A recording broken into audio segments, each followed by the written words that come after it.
All right, hi, this is Dan Henk, and welcome to another edition of the Skull Sessions. And today, my guest is Collin Martin from the Horror Podcast. That's correct? Yeah, the horrific podcast. Hi Dan, thanks for having me on. Great to be here. No problem. So, what do you got going on, man? Sorry about it. Flip. So at the moment I'm plugging Horrific Tales Volume 2. So it's anthology series mainly from the contributing authors to my podcast. It's been going for it'll be in its fifth year now. So end of last year, 2024, I decided to set up the publishing side of things because probably like yourself, you talk to a lot of creators. And one of the biggest things is the barrier they have to overcome is getting their name out there or getting an opportunity to publish a work. Not everybody has that, full novel ready to go. And it's just a mechanism of, getting folk a chance to, submit stories and be part of the solution as opposed to just navel gazing and talking about it and saying, oh, that's a shame. Oh, whatever. So over the 5 years of the podcast, I've had loads, like over 200 authors featured, and I do narrated fiction, do interviews, movie reviews, anything to do with horror. Okay.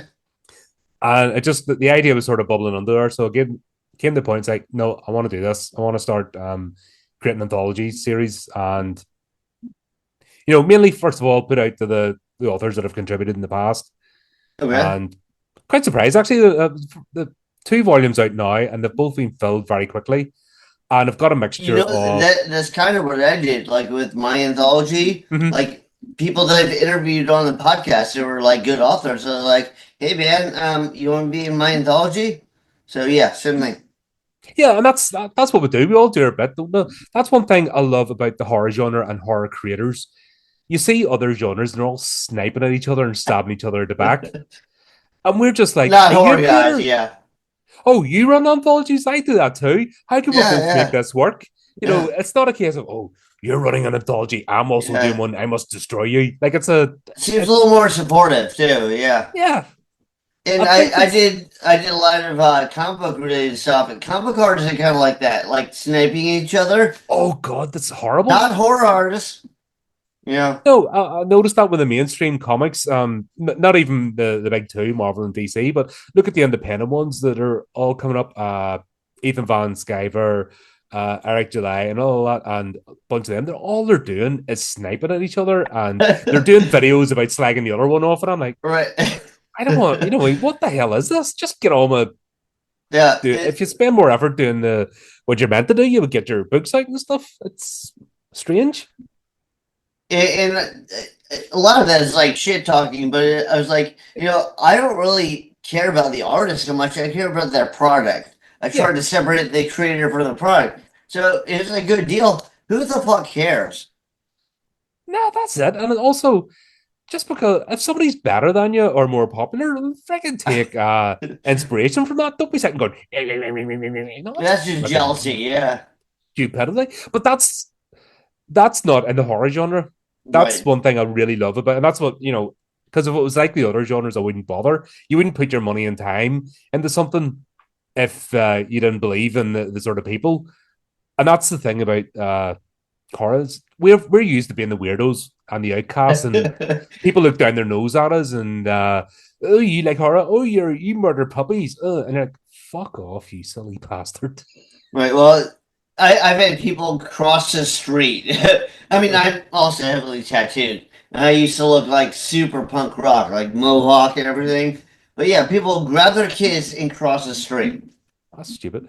That's the only annoying thing I find in the horror genre. You're almost expected like to wear the uniform, and there's this. It's actually the other side of it. So you look like a normie. It's like, sorry, it's just me. Some of my best buddies are tattoo artists. You know what I mean? And Mm, not one of them have tried to bend my arm behind my back and put me over a table. It's a personal thing.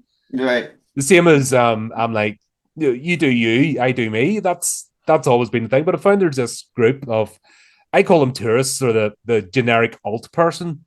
You know Yeah. what I mean? They've got the regulation tattoo, the regulation blue hair, they wear the regulation black, and they're into everything. They just because yourself, even horror is into subgenres, metal music's into subgenres, and everyone just tries to be all things to all people. just to be there, and they've nothing actually to say.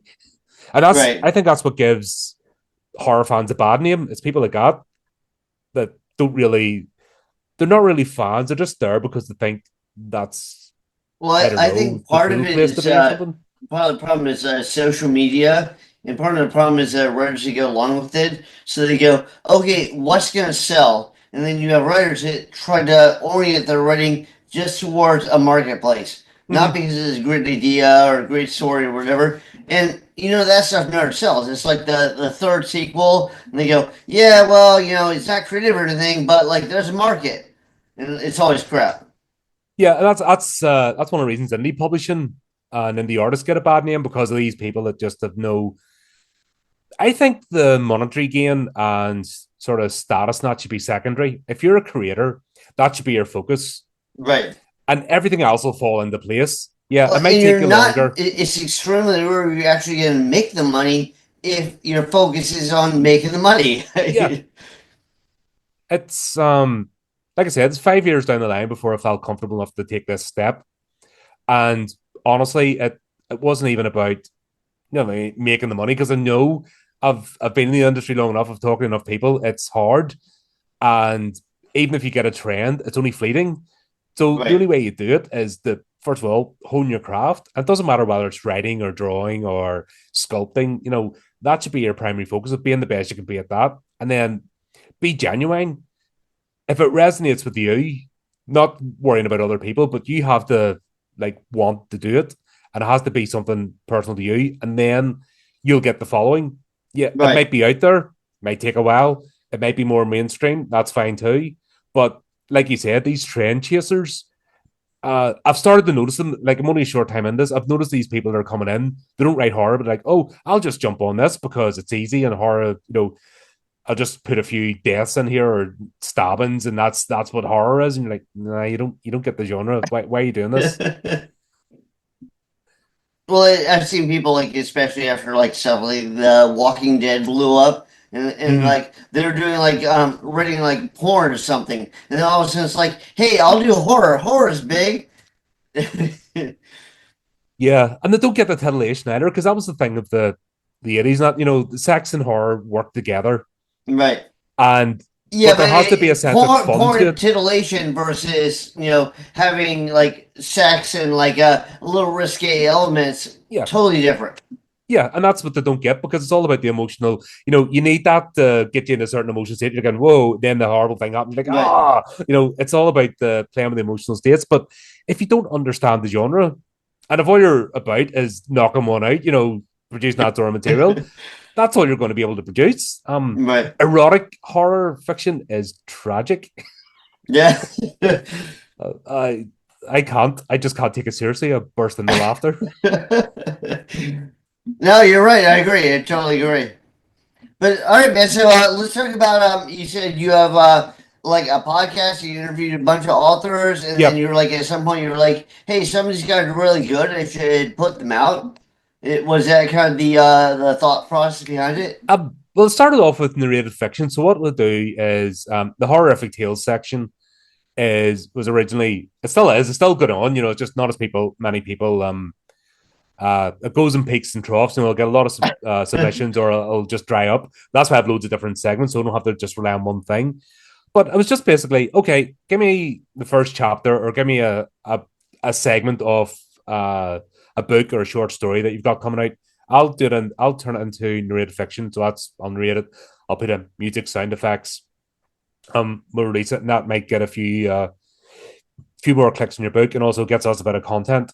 Right. So a bit of a quid pro quo. Let's work together. Right. So So they would send you stuff, and you turn it into something like presentable to a mass audience. yeah, that's it. Or just a different format, that maybe Right. pique people's interest. So I'll narrate maybe the first chapter of somebody's book, and I'll Okay. put a bit of sound effect, bring it to life, put a few sound effects in as the characters are talking, and go with the action and a bit of music just to, adapt it, so to speak, and just to Okay. put it out there. So then if people want to pick up their full book, then the link was there in the description, all good. And you can follow the artist, the particular author. I Okay. always put their links and stuff in the description. So that was just it, bit of fun. And Yeah, and as you know, you always progress as a creator. Starts off with a simple idea, then started trying live streams. My God, the first year was like the kit wasn't right, the software wasn't right. Oh, I Just know. trying to. I'm a second anthology. I made so many mistakes with the first one, like formatting and printing and layout, all Oh of God, yeah. The first anthology, I made a lot of tweaks after it came out because I noticed them. like there's things I'm like, oh no, that's not right, that's not right. And when I went back, I'm like, I was in a when you're in a rush, you want to get out because you want to prove to people you're genuine. I think that's the whole thing when you No, do it's something for the true. first Yeah. time. Like, and I have we have a convention here called StokerCon, like the Bram Stoker Wars, Oh and I yeah, was yeah, like, I wanted to debut before that, so you bring copies there, and like I said, the margins were off, the layout was off. It's like that actually makes you worse when you rush into the market, but live and learn. yeah. Well, that's it. The second time it was a lot more relaxed, Yeah, and yeah, I feel like a no. If somebody picks up volume one, looks at volume two, you can see the differences. They're yeah, subtle, yeah. but you can see things coming together a bit better.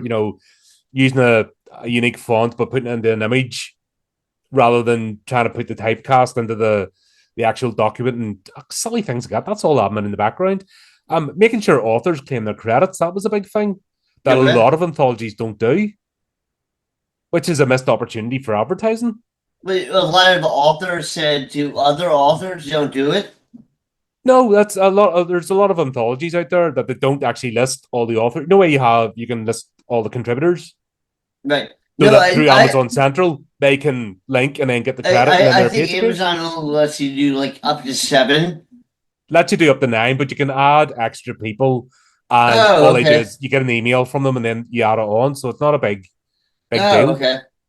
I did a video on it. I did a video just to share around Yeah, after this, I'll talk people. to you about it because I have more contributors than nine, and Mm, I haven't listed them because like the first one it was 14, so I listed nine. That I just couldn't put the put in more. You yeah, know.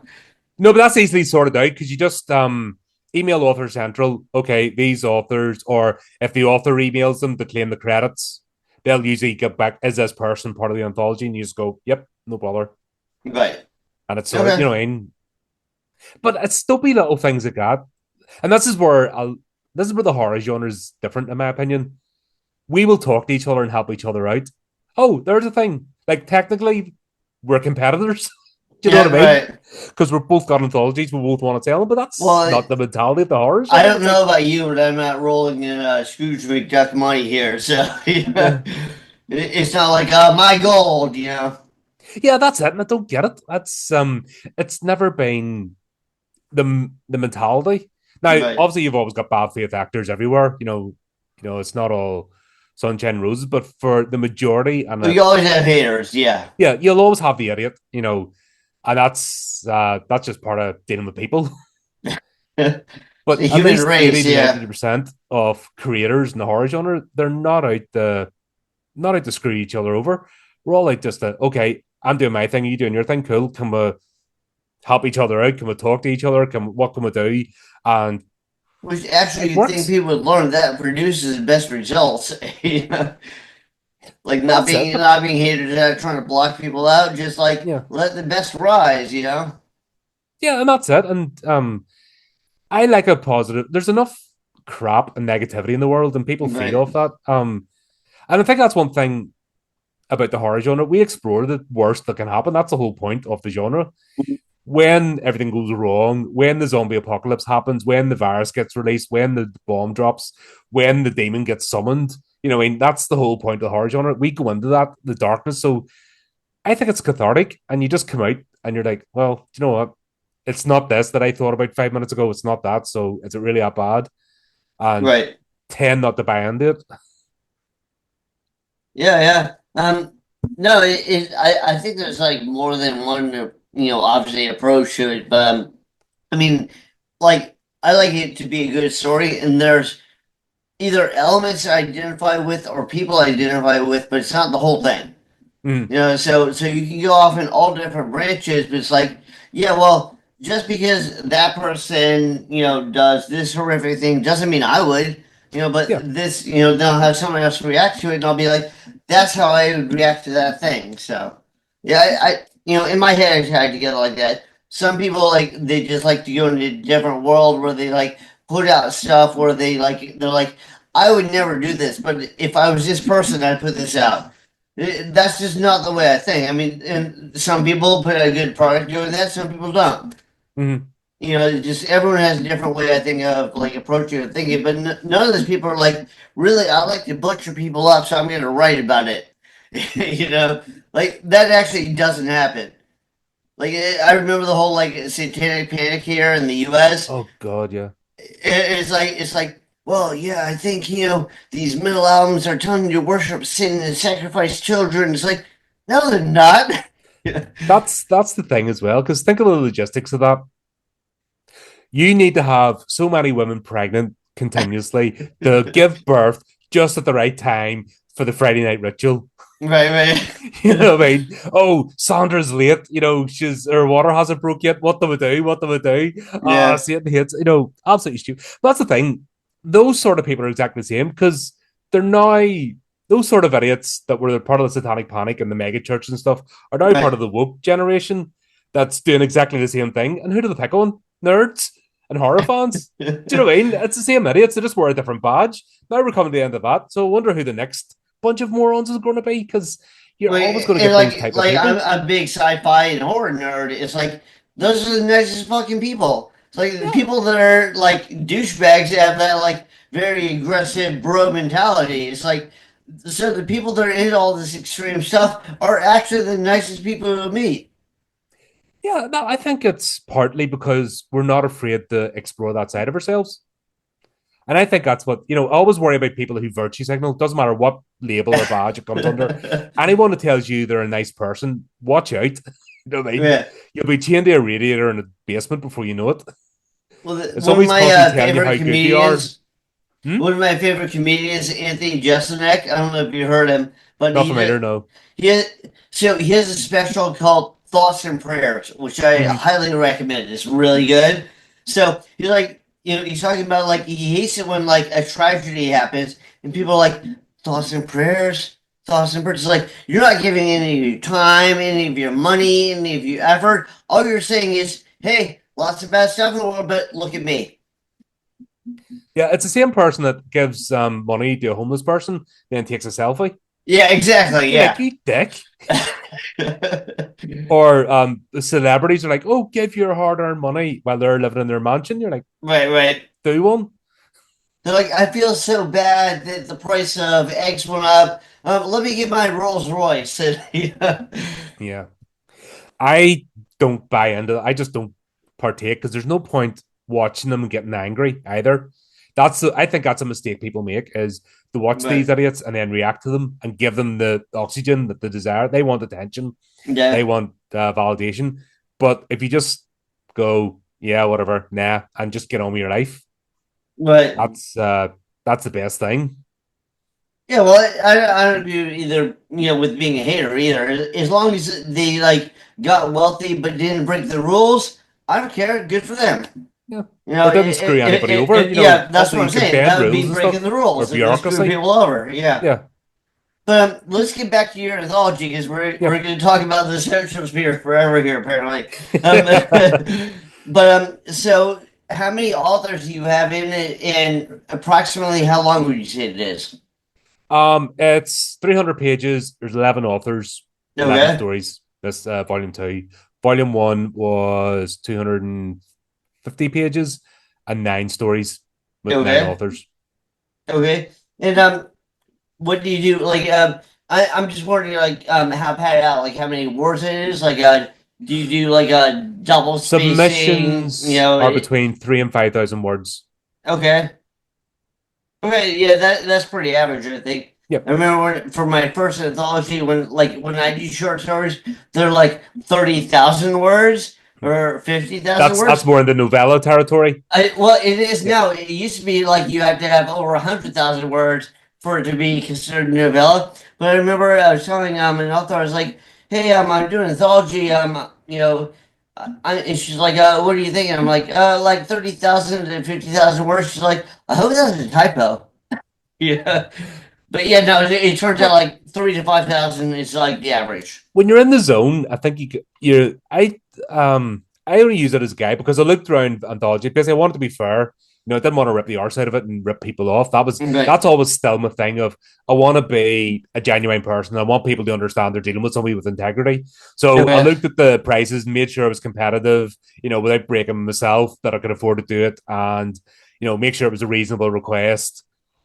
I also made sure that I was approaching people first of all that knew me, have already built up a rapport with, so they know who I am. So that's like I said, I rushed to get the first one out, and just to show, okay, here we go. I'm not messing you about. I'm not. It's not some pipe dream. Here it is. Here's the finished product, and that pace seemed to have worked for two without even trying. That's But that's a now great you thing. have the So experience to like draw the focus a little bit more on the new anthology, yeah, right? and then when it comes to volume three, which Yeah. will, I think we're looking about June, July. I've something in the works I can't talk about, but there's something going to be coming out soon, like 5 to 6 weeks time, that we'll be working on quietly in the background. I'm really looking for. It's been a fun project, so that's going to come out first. Then I'll go to volume three and just carry on. That's the Okay. idea. Do you have a general theme, like for instance, my anthologies, I say cosmic horror, and I just contributed to Meryl Davis' anthology, and it's like Western horror. So I'm just wondering if you have like a general theme you go by. Yeah, each anthology has its theme. So volume one is hauntings. Okay. So the way I put it was not just parent. I didn't want 10 The Conjuring stories, 10 Right. haunted house stories. Um, so hauntings, spirits, but also memories and X can haunt you too. I Okay. left it that sort of, as long as it was somebody being haunted by an entity, even be themselves. And Yeah. once again, the people came on board, great. All different stories. Didn't even have to ask. People got it. Volume two is cryptids. Is what? Cryptids. What is that? So they're creatures that basically people like the Loch Ness monster, Okay. Sasquatch, I've been to Loch Mothman. Ness, yeah. I Yep. didn't see Nessie. I wish I did, but yeah. That's what got that's one thing. They actually did a full study, got a trawler out, and they've put sonar radars. What they found out is Loch Ness is actually there's a huge trench No, that I heard leads out that into the goes North it Sea. it might go to the ocean. They're not sure Yeah. if it still does, but at one point it did. Yeah. So it's actually got the point of this could actually be true. No, I know. I knew Yeah, exactly where you're going because I've gone down that same rabbit hole. But yeah, it could yeah. be true. They That's find something they fun. thought died like 100 million years ago all the time. Yeah, Like, oh, that shark is still alive? yeah. And it's every possibility. You just don't know. Yeah. No, I don't discount that. So I've basically got the first 10 plotted out. I don't want. I wait until I'm doing the call for submissions before I release the title. But I've got the first 10 plotted out, what the themes are going to be, and the sort of thoughts what I'm looking for. Oh yeah. Yeah. And So I do you run like a sort of crowdfunding campaign like a Kickstarter or no, no, Indiegogo? no. I just put it the anthology. The request for authors, and I eat ramen for a month. Don't don't have any money left when I pay her. No, just I put my own money into it, and then obviously use any of the book sales towards the next one. Okay. And then you have them like available on like Amazon or Barnes and Yep, Nobles. yep. Uh, All that.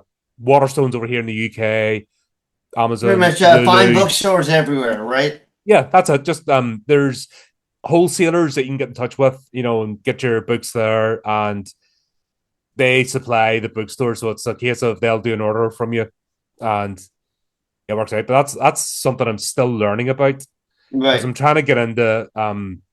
There's a couple of high street retailers in Australia, and New Zealand. I'm trying to get into. Okay. I'm just trying to get through to the procurement department.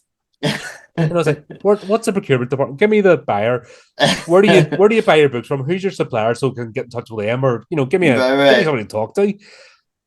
That's a lot of work in the background. I didn't realize, the sort of Probably, wheeling and yeah. dealing and trying to, get people. Hopefully, by the time when I get the fifth, when I get the number five, I want to actually do little packages Right. and go to independent bookstores and go, okay, here's those first couple of copies free. Here's a little plaque thing. Stick it on the table, and if you want to order from me, there's things like that I want to try. Next year I want to do conventions. I want to Okay. actually go out with the horrific podcast table Okay. and Yeah, sell the no, I anthologies do and a bunch of conventions here in the US. mhm. I did do you remember Wayne Simmons? He did like he did what was it called? It's like Snow. He did a bunch of like horror novels and then he disappeared. It was Mhm. kind of weird. But he did a convention in Cardiff called Scardiff. Yeah. And I did that one year, and it was great. And I guess he just never did it again.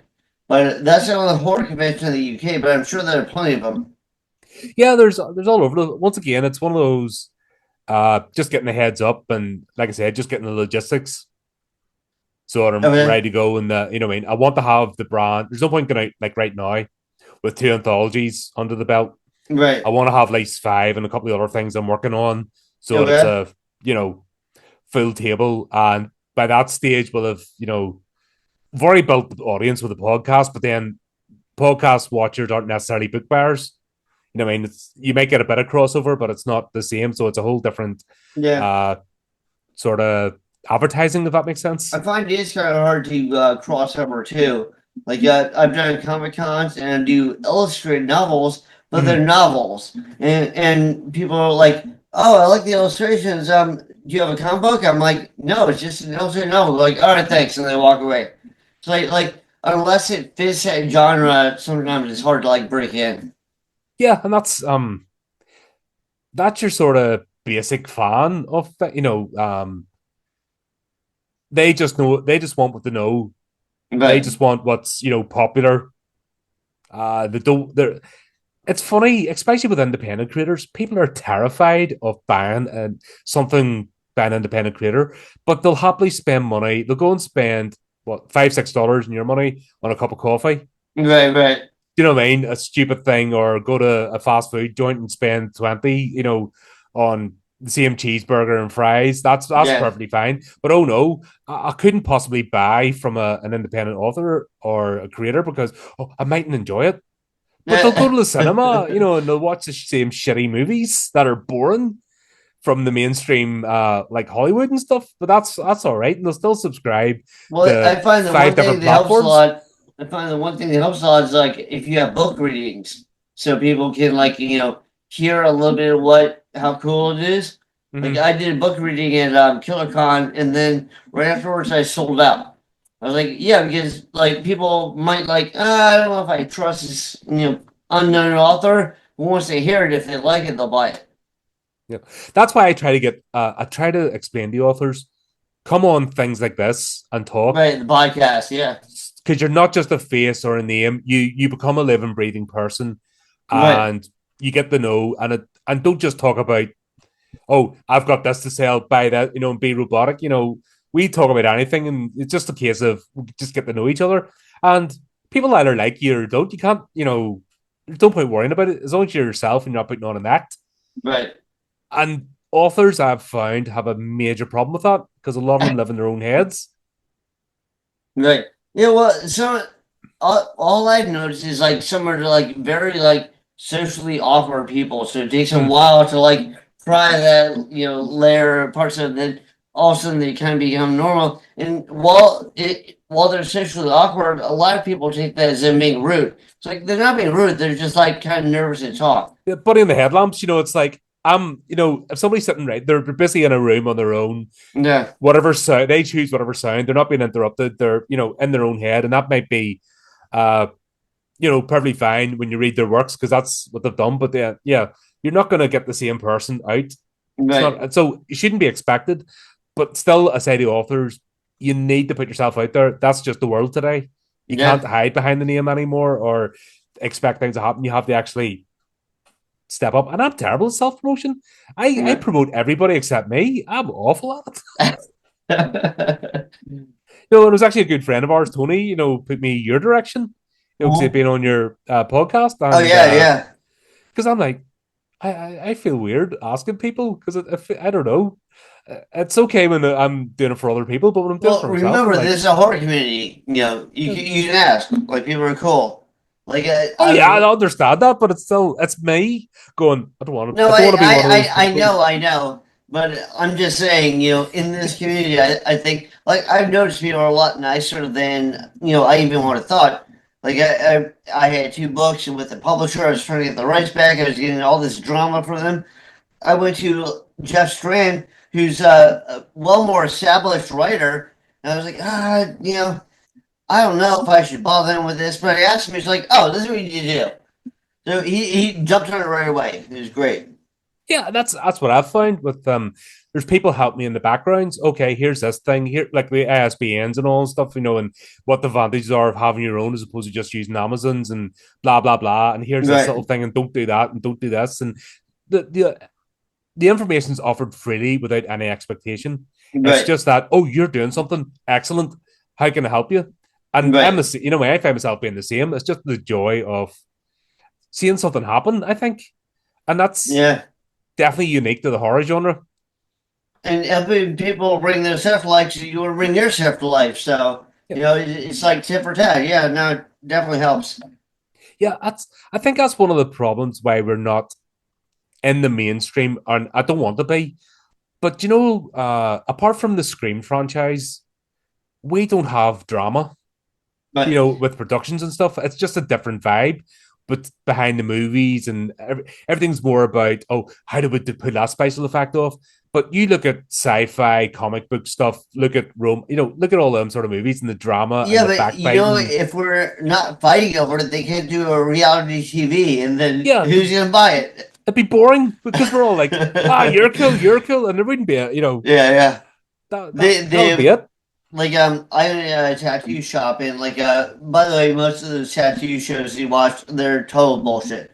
Um, I but don't watch reality TV. In fact, good. I Well, was only unplugged. there was even a guy that they were filming an episode. I won't mention the person or any of Mm, that stuff, but they were filming at a shop I was at, and like they were doing so much stuff. Like they filmed something and be like, "This is 3 hours in." Then they'd like wait 5 minutes to be like, "Oh, this is 6 hours in." Like just all sorts of stuff. So we're all laughing, and the producer leans over and goes, there's no such a thing as reality TV." Like, why would you take that shit seriously? yep. Somebody I knew, his uncle was on what do you call that? That dopey twat. Gordon Ramsay's Kitchen Oh, Nightmares, the yeah, American version, yeah, right? And he's saying, and he does reality stuff himself. And he actually shows clips of everybody. There's a particular line, ha ha ha, and they'll practice it about 5 times. yeah. You're just like, oh my god, No, this is that's what terrible. the one they shot Yeah. at my shop. Like they had a person come in. They go wrong angle. Come in again. So Mm. they come in like 3 times, and then they explain what they want. And they go, "You didn't use the right words. Say it again, but say it this way." Yep. They do that 5 times. Like that's not reality TV. No, like my co-host, buddy Cameron, he's a tattoo artist, and he'll do the odd video, from his shop, and it's basically hardly a word, because he's focusing. There's no Right. lines given, and it's only like in between a break of doing a certain part of it. He'll come up and he'll maybe blah blah blah, but that's it. Back down again, and that's it. Yeah. The whole thing's about 20 minutes.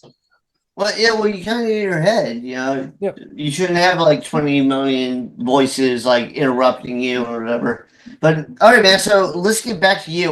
Do you have Mhm. a website? Do you have somewhere where somebody can keep up with what you got Yeah. on? Best thing's actually on YouTube. The Horrific Podcast on Okay. YouTube. That's the best one. We have a Facebook page as well. I used to have a website, but honestly, it was a waste of time. It was more drama. It was something else. Like this year, I made a point of I used to be on every platform, and Right, honestly, I've just pared back because I was spending more time downloading and uploading and messing about, and not actually just getting on with the work right. of creating content. So I've pared all that back. So main ones I'm on YouTube, Facebook, and X. That's it. There's a LinkedIn page, but it's just doing the same post. If you join one, you're on the other. Like Instagram, it just automatically feeds from Facebook, so it's the same Okay, and post. you You'll can not see like anything different. mass, post it on like all this platform stuff. But Yep. all right, so the best way to get a hold of you is the horrific podcast on Yep. Facebook. YouTube would be the best place. Yeah. Okay, so but would they be able to message you off YouTube and you respond? No, we've got a. Well, if you go to the description of any video, you'll see the email address. That's the best way to get in touch. Okay, We have and an email. If it goes well, we'll have an email list, so you can sign up to the newsletter. okay, so like So so I have that. Yeah, so they subscribe and then like you give them updates and whatever. All right, yeah, yeah, so good there's deal. if you go to the description of any videos, there's the sign up link, and that's where I'll initially put any requests for the anthology or guests for the show. That's the first point of contact. Okay, all right. So do you have like a when the anthology debuts? Is it gonna be like are you gonna do YouTube video about it? Or are you gonna like present it to the masses? Yep, on the 19th, doing a celebration stream. So same as what I did for Volume One. It basically just get all the authors together. It's already scheduled up in the channel. So Okay. yeah, basically everyone just comes on and we'll just have a big nerd fest and we'll just talk about the stories. Flip's sake, the last one, God, it was full house. And we started talking about Alien Romulus, just went off on a complete tangent. I'm still laughing about the nerd fest, but it's Yeah, well, so that's it. true. I know. My girl's like all the time. She's like, "Dude, you're such a nerd. You're such a nerd." I'm like, "All right, but you know what? Nerds are cool now. Stranger Things, Walking Dead. I remember in high school, you got tormented over that shit. Now people are like, dude, I watched that. Yeah, it's interesting how I don't know, the penny or How everybody it just flips over. And transitioned. Yeah, yeah, but then the problem with that is then you get tourists.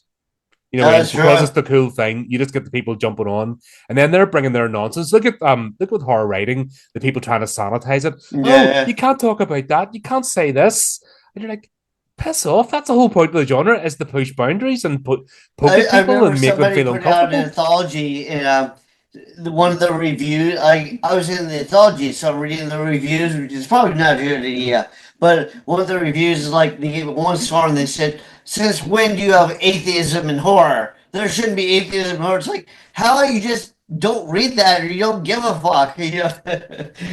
Um, James Herbert, the Haunting series, Yeah, yeah, the main character not was an atheist. The whole point is there's always one, like with paranormal stuff, there's always one that's out there to fully debunk. right. And that's a useful, what I mean? That's a useful tool because if somebody's out to do all the rational explanations, and once that runs out, that's when they get the nitty gritty. What was it? There's 3 books in that series, I think. I don't know. I think there's definitely 2. There might be 3, but yeah, James Herbert, great author, by the way. One of my first. Yeah, Uh, no, The Fog was like one of my first books, like horror books. he put did he put I think it's called 45. Yeah, and the Rats Yeah, trilogy, yeah. Oh, Domain, yeah. and that. No, You know what I yeah, mean? yeah. Yeah, I like 45. That was an awesome book. yeah, Yeah. It's like it's supposed to be like the Nazis actually won World War II. yeah. Yeah, it was a good book. All right, man. So definitely the best way to contact you is to look at YouTube. Go to the Um, YouTube channel, and all stuff's in the descriptions of the videos and on the main okay. page. Do you have a regular podcast that releases episodes like every week or every 2 weeks or whatever? Yeah, every 2-3 times a week. Mainly Okay. live streams. Okay. So myself and Steve, we do classic horror every other Monday. Myself and Chris do comedy horror every other Thursday. Dale and myself, we do Australasian horror around that region and shows. Flea and I do anime horror every other Sunday. Cameron and I do slashers and general news roundup. And then there's sporadic streams, unboxing videos, anything to do with horror. I just want to explore the whole genre in all its forms.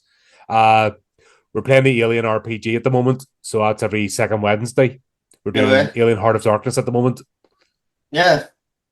Yeah, it sounds awesome. Yeah, everybody should check out his podcast. All right, do you have anything else you want to throw out there to the social sphere, like stuff they should definitely check out? Like, do you have any recommendation or anything? Um, yeah, Dale, our co-host, one of our co-hosts is doing a lot of work on with her latest book on dying love. So that was Okay. turned into a short movie, and it's out there at the moment. Steve is next book is The Laws of God. Okay. One of that's a thriller, crime thriller, serial killer book. Okay. God, what's Flea is if you're over in Infinite Monkey Tales, Flea runs Dark Sun games, various other things. So, like I said, everyone you can check out when you uh come over. There's like loads of Go to the people podcast, involved. subscribe, and watch back episodes. Oh yeah, it's all there. But what a fucking far too many videos. Over 2,000 at this point. All right, man. So, well, thank you very much for being on this. Do you have anything else you want to add? Just thanks for having me. It's nice to have a chat, and yeah, come on over sometime if you want as well. Okay, We can awesome, have man. a chat.